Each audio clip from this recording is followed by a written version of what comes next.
Roanoke Fire-EMS is making sure you know how to prevent carbon monoxide poisoning. They're giving away free alarms along with some important information they shared with WDBJ7's Amir Massenberg, who joins us in the studio. Good morning, Amir. What can you tell us? Well, good morning, Tanisha. So Roanoke Fire-EMS says on average they respond to about 35,000 carbon monoxide calls a year. So that means they're running and testing alarms at least once a day, if not multiple times a day.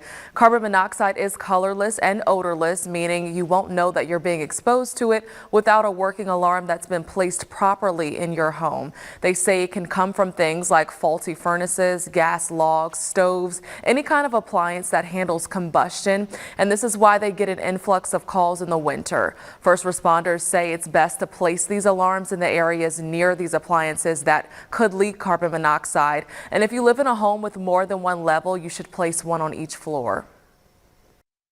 Some of the symptoms that you experience from carbon monoxide poisoning, your early onset symptoms are going to be dizziness. You might have a headache. You might become nauseous for no reason, right? All of this stuff happens typically within a few hours of exposure. Once you start experiencing those symptoms, give us a call at the minimum, okay? Don't try to go to an urgent care or anything like that because you're not resolving the issue.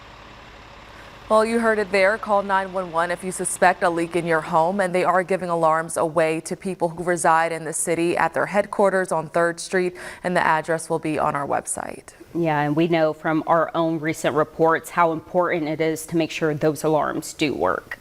Thanks, Amir.